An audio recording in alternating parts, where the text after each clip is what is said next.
Hello and welcome along to the Weather Studio Live. I'm Alex Deakin. I'm Aidan McGivern. We're broadcasting live from the Met Office HQ in Exeter. And there's a lot to talk about this week. We're talking about... We always say that, but there really is this week an awful lot to talk about. Only the small matter of another named storm. Storm Dennis has been named by the Met Office, so we'll bring you all the latest on that. That's coming up this weekend, and there's plenty of weather to talk about during the next few days, including snowfall for some.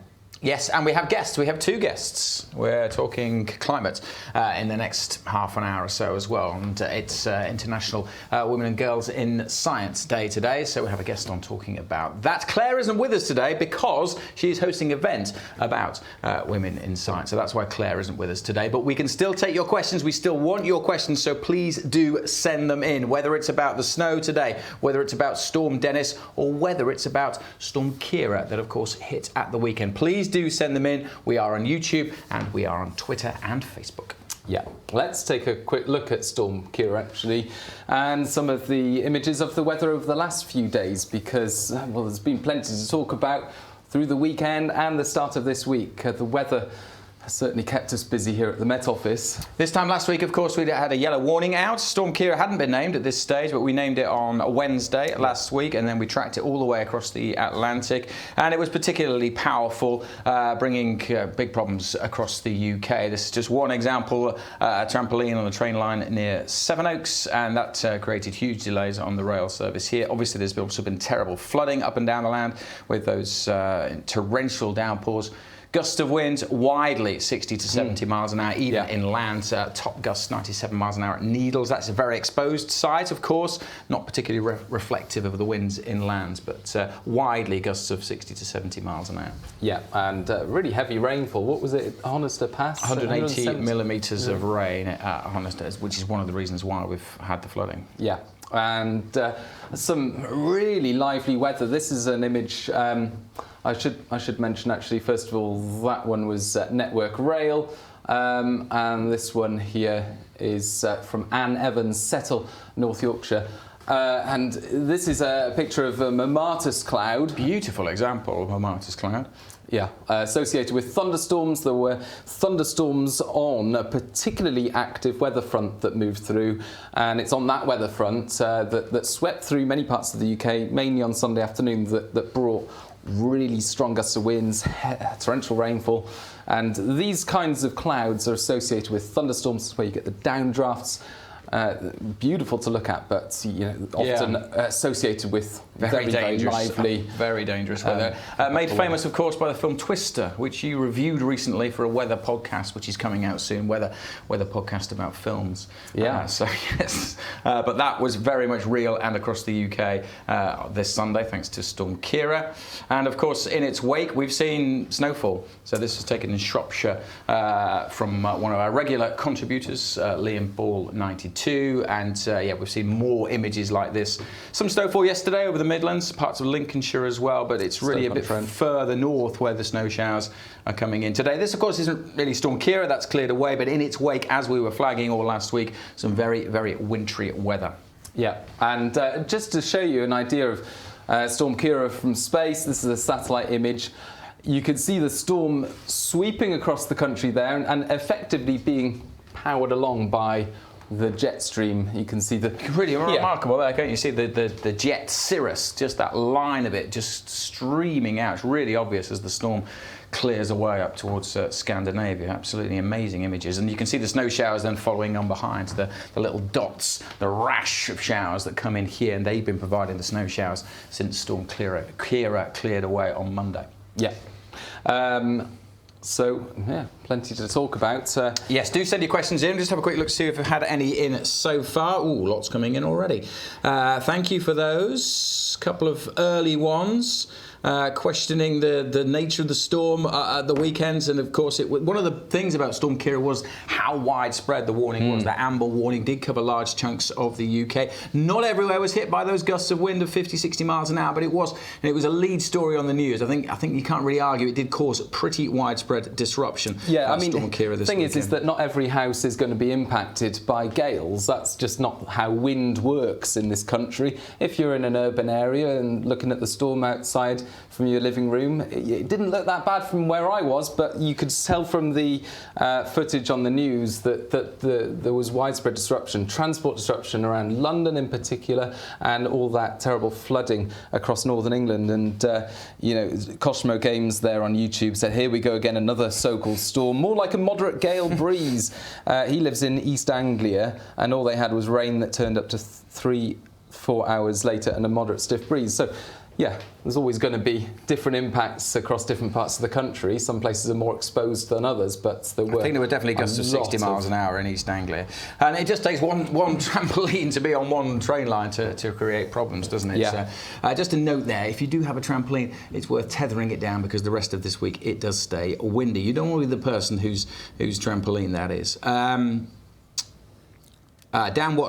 Dan Watson Marsh on Facebook. Are there any long-term signals for beasts from the east, or should we all give up on snow this winter? Well, Dan, there is some snowfall falling at the moment. It doesn't have to be a beast from the east to create snowfall. This is a beast from the west, isn't it? This is a west or northwesterly airstream. It does mean that it's going to be western areas, particularly northwestern areas, that see the snow. If you're in East Anglia or the southeast, then yes, you probably are looking for a beast from the east. But there aren't really any signs of it at the moment, are there? It's all coming in from the west, and there's no real sign of change with that. We haven't seen any SSW signs or anything like that. So if that's your bag, then well, you'll have to wait at least a couple of weeks to see anything like that, and at the moment it doesn't look likely. Mandy Mills on Facebook, the wind is worse now in Gateshead than it was for Storm Ciara. What's going on? Well, of course, Mandy, the storms are named and the warnings are issued based on criteria and impacts that are likely. So although it may feel as if it's as bad out there in Gateshead, it probably was a bit stronger. For you, it probably happened overnight, the worst of the winds, actually, from Ciara Saturday night in Gateshead into Sunday morning. But also Ciara was always expected to be worse for southern and southwestern parts of Britain, and it was parts of the Midlands and East Anglia that had wind strengths that were particularly notable for those areas. So winds that they're not particularly used to, unusual winds for those areas, and that's what causes big impacts. It's when you get winds that are unusual for your area. Leanne Fox on Facebook, will the rainfall associated with Storm Dennis turn to snow in the northern parts of the UK? Well, at the moment we're concerned about the heaviness of the rain intensity after such a wet period from Storm Ciara and all the rain that's been building up through the winter. So we're more concerned about that, but it does look as if behind Dennis there will be a cold plunge of air and there could be further snow showers, so it could be a similar setup. But at the moment that's just too far away to be talking about that, and we'll talk about Storm Dennis in just a moment. Final one, Lawrence Allen, YouTube. Can you pair do a snow dance? We could both do a good dad dance. That's for sure. That is for sure. No need for a snow dance. No. In some parts of the UK. I'll just do a quick one, and then I'm going to create some heavy snow showers across northern Britain by my snow dancing. First time we've been asked that. Thanks. That's a great question. Let's take a look at the UK's weather because. Turn those off. There they are. This is the satellite image from earlier today. You can see all the clumpy cloud there coming in across many parts of northern and western Britain. Showers. There was a hail shower out here actually about 20 minutes ago. Did you see that? I didn't. I saw the one this morning earlier. I hid in my car until it had passed. So these are the showers coming in at the moment for this afternoon. There we go. Let's pause it there. 4 o'clock. Showers, of course, always hit and miss, but the air is cold enough for these showers to be falling as rain, sleet, hail at lower levels across southern parts of Britain, perhaps some snow in some of the especially heavy downpours because it drags the cold air down when you get heavier downpours. So you can get a situation where you get rain and then it turns to really big clumps of snow. Just because the intensity is because of the intensity. But snow is more likely through the rest of the day across the northern half of the country. That's where we've got weather warnings enforced. Yellow warnings for Scotland, Northern Ireland, parts of Northern England as well. Let's zoom in here in particular because there's an amber warning for southern Scotland. Doesn't mean that's the only place where we're expecting significant snow, but it's where the impacts are likely to be greatest for the second half of the day today.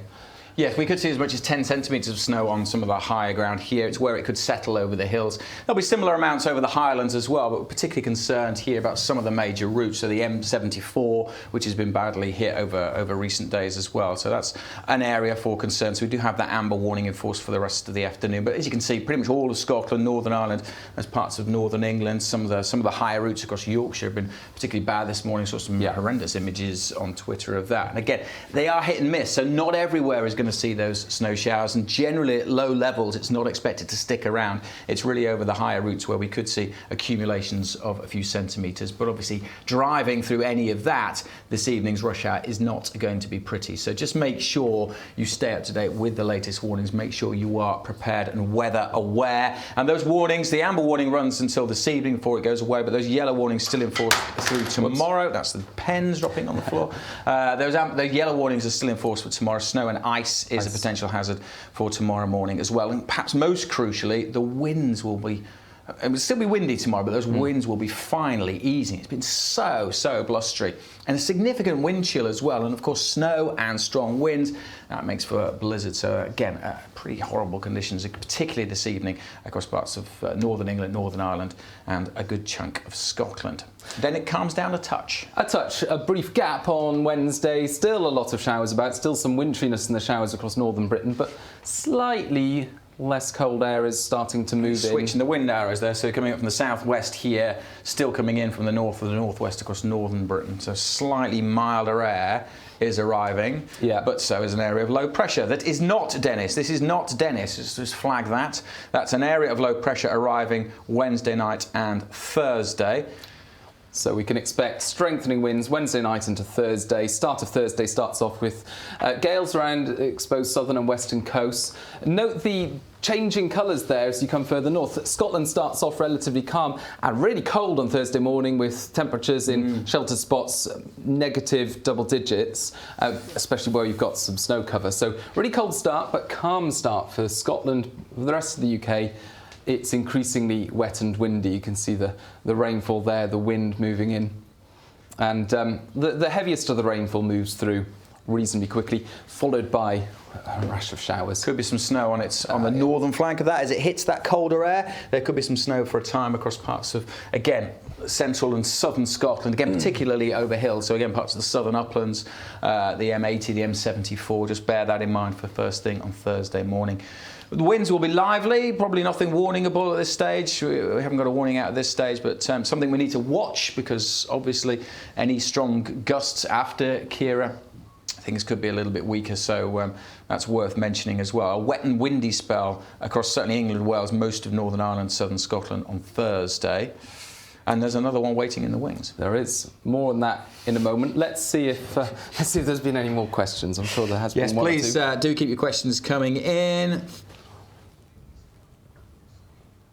I will change my name later on YouTube. That's his name. That's quite confusing. I will change my name later. That's why I was confused there. On YouTube asks, could this be like winter 13-14 when we had storm after storm for 3 months? Well, of course, it's all powered along by the jet stream. The winter so far has seen lots of low pressure systems, but nothing as intense. We've just had wet and mild generally so far this winter. And of course, there's only, meteorologically speaking, 3 weeks. 3 weeks left. 3 weeks left of winter, but certainly the rest of this week into the first part of next week, dominated by low pressure systems. There is a sign that the middle of next week there could be a bit of ridging, which should calm things down a little bit. More on that in the 10-day trend tomorrow. Such a strong jet stream isn't that common in February. It's something you'd more associate with the end of autumn, beginning of winter. Very often we'd hope that the weather would start to settle down a bit in February to May. You tend to have a weaker jet stream, but not at the moment. Strong enough to power those jets, record-breaking jets across the Atlantic on Sunday. I don't know if you saw that. Again, record-breaking time from New York to the UK, just under 5 hours, thanks to that jet, which was 267 miles an hour. I think one of our aeroplanes reported at one point, which we think was probably the peak, 267 mile an hour jet stream, and the jet planes flying over at supersonic speed. Chris Clifford on YouTube, will Storm Dennis be worse than Storm Ciara? It kind of depends on how you look at it. It doesn't look like the winds will be worse. It looks like Ciara probably had worse winds than we're expecting with Dennis, but impacts from rainfall could also be significant with Dennis, particularly coming in on top of saturated ground. So yeah, combined hazards of very strong winds and heavy rainfall. That's why we've named Storm Dennis. This is a really good question from David Platt on YouTube. What is the relationship between wind speed and gust speed? That's a really interesting question. And it's very meteorological. The answer, it depends on the stability of the air. If you've got very stable air, you tend not to get much in the terms of gust higher than the wind speed. But if you've got very unstable air, the air is also rushing up. That's what we call unstable air, when the air can rush up as well. And it create big thunderstorms, and then you get downdrafts, and that can enhance the gusts as well. So the stability of the air is crucial to that relationship. There's not an exact science, is there, between how much a gust is compared to the wind speed. But normally when the air is unstable, you might double the average wind speed to get the gust, but it's just a rough rule of thumb. Yes, the supercomputer uses slightly more technical science than that, isn't it? Working it out, the ups and downs and everything. But the buoyancy of the atmosphere is crucial to that. That's a really good question. Right, moving on. Let's talk about. Yes, it's time to talk about Storm Dennis. Because let's put it on there. Today, the Met Office have named Storm Dennis, of course, the fourth named storm of the season, following hot on the heels from Storm Ciara. Impacts from wind, potentially not quite as bad as Ciara, but could be significant impacts from rain this time, as well as wind, and of course the rainfall coming in on already saturated ground. So let's take a look at what's happening. Rewind the clock. The storm was named Tuesday morning, but it's not arriving until the weekend. It's important to flag that at this stage. There's plenty of weather going on between now and then, but the storm itself, Storm Dennis, arriving at the weekend. Yeah, as you say, there's plenty of weather. Further lows coming in across the Atlantic. This is the how it's looking for Wednesday, but at around this time, if we look on to the other side of the Atlantic, North America there, let's put on the temperatures. And what we see happening during Wednesday and into Thursday, watch this very cold air. It starts to plunge south across Arctic Canada and then into the US. And let's pause it there. It comes up against very mild or warm air. Huge temperature contrast. Similar thing happened, of course, with Storm Ciara. And that can cause an intensification of the jet stream. So this is what fuels the jet stream, this clash of temperature contrasts, and what you end up seeing is a core. There it is, the darker colours indicated there. A core of very fast-moving air at around 30,000 feet high. That's the jet stream, and that can pick up and deepen areas of low pressure. Now, at this stage, this is Dennis here. At this stage, Thursday, it's just a shallow low, but watch as it gets picked up by that active jet stream. The jet stream takes it initially, doesn't it, and just kind of shunts it out over and into the middle of the Atlantic. But crucially, just there, as it crosses the jet stream, it really starts to intensify. That's when it really develops into a nasty area of low pressure. The isobars just pop out of it because of its position and its exact interaction with the jet stream. We call this a left exit zone of these strong core winds. That's the left exit zone, and it's an area where low pressures really blossom or intensify, and that's exactly what we're expecting to happen here. And again, we've got that situation where we've got a really strong jet stream, and so you can expect some moving everything really along. Fast aeroplanes travelling across the Atlantic, but deepening that area of low pressure. Now, it deepens mostly before it gets to the UK, and this is early Saturday. You can see it. It's bearing down upon the UK. Weather fronts there, bringing some heavy rain.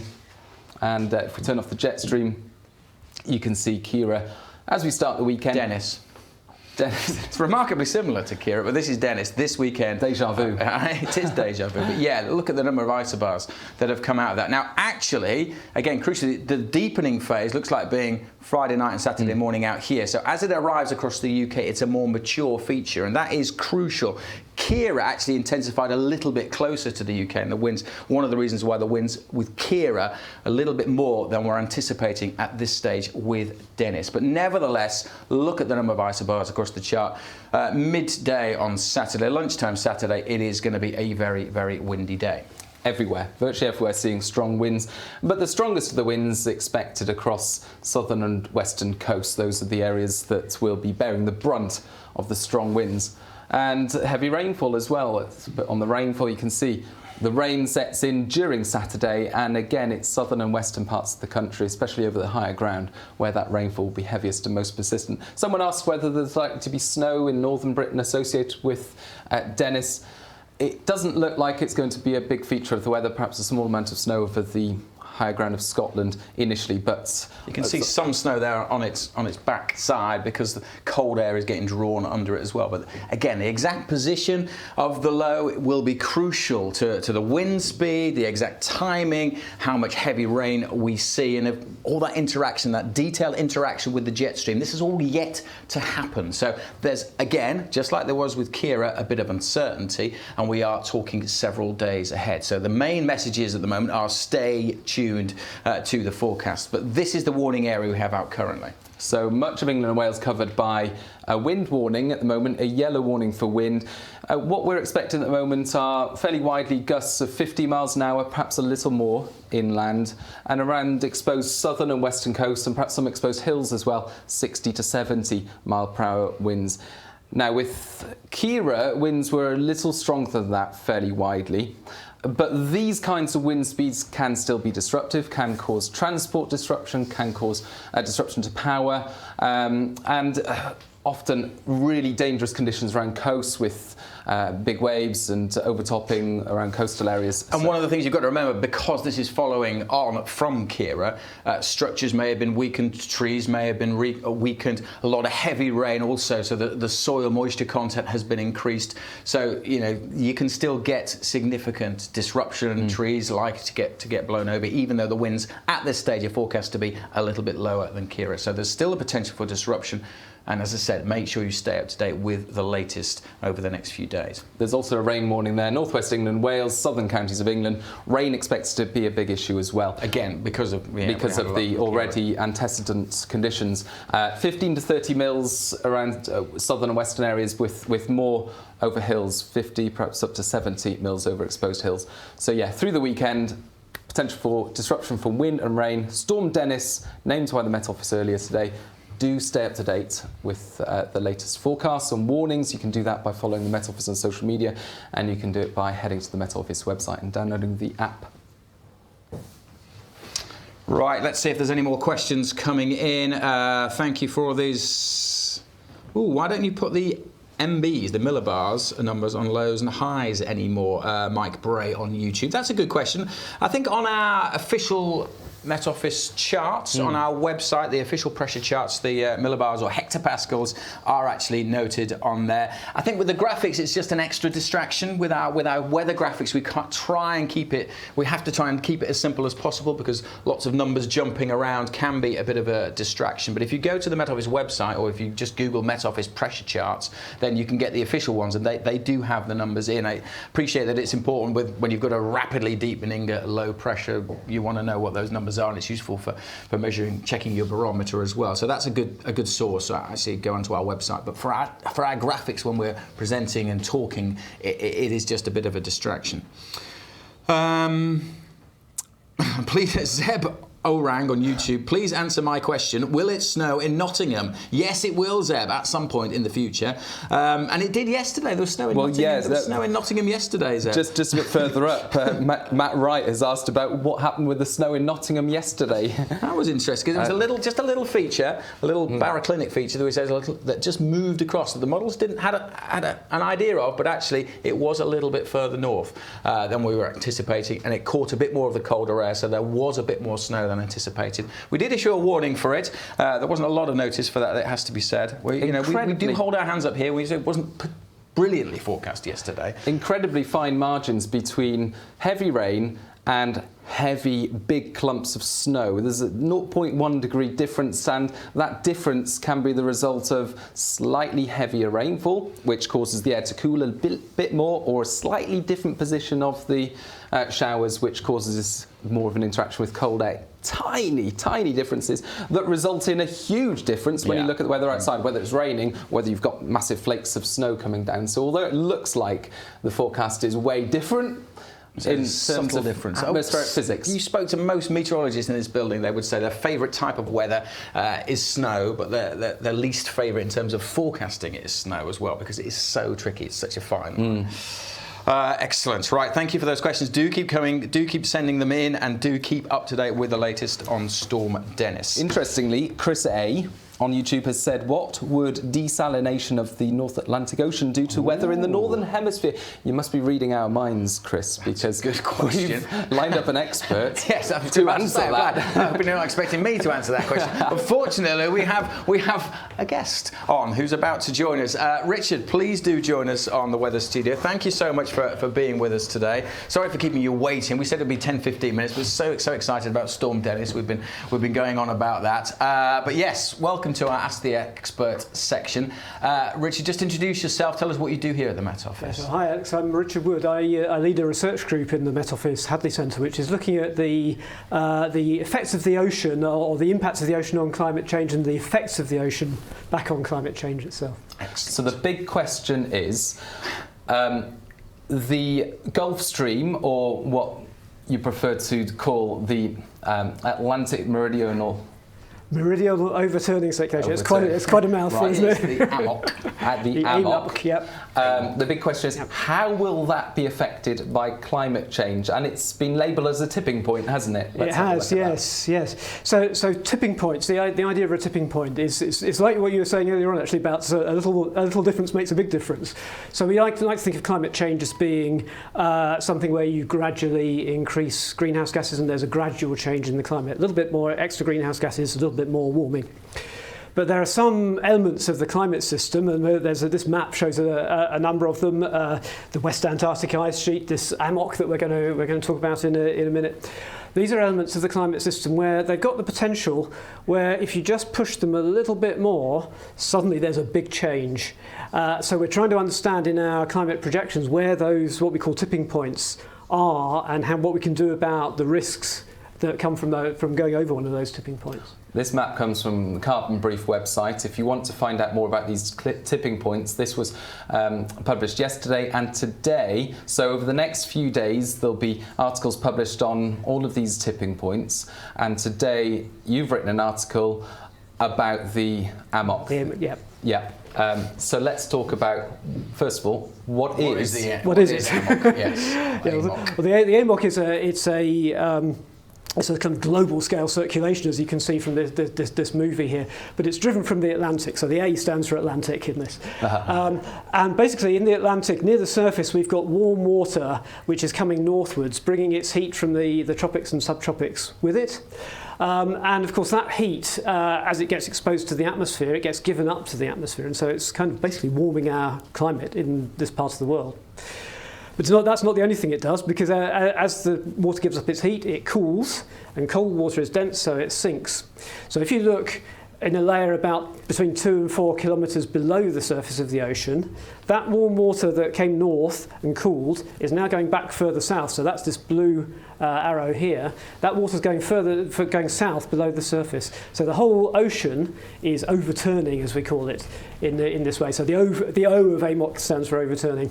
So this is a constant circulation around the waters of the globe. That's right. We've known about it for a while. We've known about it for a long time. Yes, it acts as a kind of central heating system for the North Atlantic. Okay, so this is a parcel of water coming north near the surface. It's warm, but it's gradually cooling as it gives up the heat to the atmosphere. And you can see when it kind of when it eventually gets to the higher North Atlantic, it's so cold that it sinks because it gets more dense. That's right, and that basically is pumping that circulation around. It's almost this kind of self-sustaining system. It flows back around and it all comes back eventually. Yeah.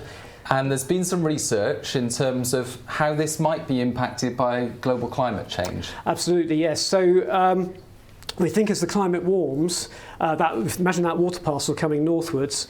As it warms, if the atmosphere above it is warmer, then it's less easy for that water parcel to lose heat. So there's less cooling goes on, and because it's being cooled less, it sinks less. And it's that sinking that kind of pumps the circulation around. And so what we expect as a result of climate change is that this circulation will weaken. It weakens a bit more also because of fresh water, so we expect another impact of climate change is more precipitation in the North Atlantic and possibly more runoff as the Greenland ice sheet melts. And that puts fresh water on the surface, and again that makes the water lighter, so it inhibits the sinking, which is what your questioner, I guess, was counterintuitively, a warming climate will make or could make the North Atlantic cooler. So yeah, we build this weakening into our climate models, or the climate models, predict the circulation, and they predict this weakening of the circulation. And so it does in our part of the world. It does result in a slightly less warming than you would otherwise see. But the net result, certainly in the most likely scenario, is still very much warming. So the global warming part of it it beats the cooling from the AMOC weakening. Just to show an extreme example that is considered highly unlikely, we'll just put this on. Yeah. So this is really just a model experiment. It's not a prediction, but we know that there's a possibility that there's one of these tipping points or a threshold in the AMOC where if you just push it a little bit beyond a certain point, it could collapse completely, and if it did, it might be very difficult to get it back. It'd be irreversible. Right. So this is a model experiment which with one of our climate models, where we've just artificially turned off the circulation, basically by pouring some fresh water into the North Atlantic. It's a lot of fresh water. Lot of fresh water, yeah. But what this shows, what the colours show here, is the temperature change without the AMOC versus with the temperature change with the AMOC. So this is like the difference. This is what the climate would be like if the AMOC wasn't there in the present day. And these numbers are quite pretty large around the North Atlantic. Yeah. So we're looking at cooling. This is an average annual temperature of over 8 degrees in some parts. So that's if this were to happen, there's the potential that this could past actually that tipping point. Then these are the surface air temperature would be a dramatic drop. That's right, and potentially that could be greater. That cooling could be greater than locally than the warming. Effect of the warming. Okay. Yeah. Just to reiterate, that is an extreme. That we're not expecting that to happen this century. Most of the computer models suggesting that the AMOC will weaken this century as part of the climate change, but nothing. That's right. So the most likely scenario, the very likely scenario, according to the Intergovernmental Panel on Climate Change, is a weakening of maybe between 20 and 50%. And as I said, that is factored in to the climate projections that we make with the models. But we still have to take this possibility seriously. So we call this a low probability but high impact event. Right, yeah, okay? Sure. It's not that likely to happen, but if it did, it would have a huge impact on the climate. So what we're trying to do in the research that we're doing is to ask if there are things that you could observe in the ocean. Will give us a kind of early warning that this was maybe we were about getting close to this tipping point, or maybe we'd even gone over the tipping point, but we hadn't seen the collapse yet. The idea of that is that if you could do that, you could maybe either prepare for the impacts, or if you were still in time, you might be able to sort of redouble the climate mitigation efforts to just make sure that you don't go over the edge. So it's a bit like having a smoke alarm in the house. It's a low probability but high impact event that the house is going to burn down, but you really don't want to you want to minimise the risk. Yes, so one way of doing that is just giving yourself an early warning that something's starting, and so you might be able to get your fire extinguisher out if it's really early, or if it's too late for that, you can at least get people out of the house and so on. So it's just giving yourself a bit more time to react to the possibility of this. Fascinating bit of research, Richard. Thank you very much for coming on. Just to remind people are at the tipping points. Carbon Brief doing one of these a day, aren't they, for the next 9 days? I think it's just this week. I think they've selected about 4 of these. Okay, just for the rest of this week. So yes, Carbon Brief, follow them on Twitter, and your article is on their website now, yes, as well, so you can read much more about Richard's research. But that's fascinating stuff. Yes. Thank you very much for coming on. Really appreciate it. That's great. Again, keep your questions coming in, whether about Storm Dennis or about what Richard was talking about there. Have we had any more questions in? Yeah. Steve Kennedy on Facebook. When will the UV levels start going up? I'm in need of a suntan. Well, Steve, we're all in need of a bit of vitamin D, aren't we? A bit of vitamin D is good. UV levels really start to rise in April, don't they? But make sure you stay safe in the sun. There's no such thing as a healthy tan, Steve, and all that.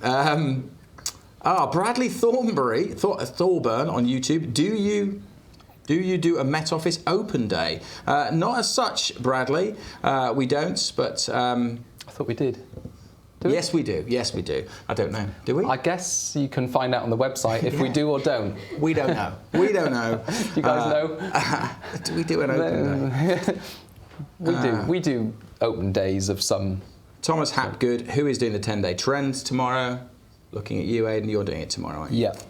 You're on it tomorrow. So it'll be interesting because, as I say, there's signs of perhaps some ridging next week, so the weather may start to calm down. But between now and then, there is, as we've seen, an awful lot going on. Thank you for questions. Do keep them coming in. We have one more guest. This is an action-packed show.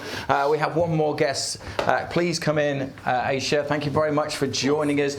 Firstly, just tell us a little bit about what your role is here at the Met Office. So I work in a team called the Knowledge Integration Team. And my job is a climate science communicator.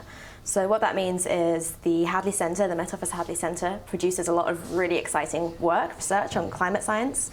But a lot of it sometimes can be quite technical, quite difficult to understand, and it's hidden in papers where maybe the general public aren't going to go and read it. So what we do is we read the papers and we make briefing notes and infographics and images to try to make the science a bit more accessible. So we try to communicate it with the government through briefing notes and with the general public, so putting stuff on the website. So for example, with all this work on tipping points, we've actually in December produced a bunch of briefing notes about tipping points, and I think they're getting up on the website this week now to be able to look at them. So a slightly shorter version of the fantastic Carbon Brief articles that are now online.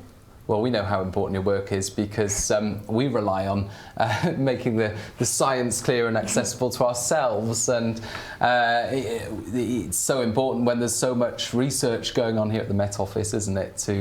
Yeah, exactly. I mean, no one's going to care about the science if they can't understand it. And we do such amazing science, but if it's not communicated out there, it's not as much point, really. What's the best thing about your job, would you say?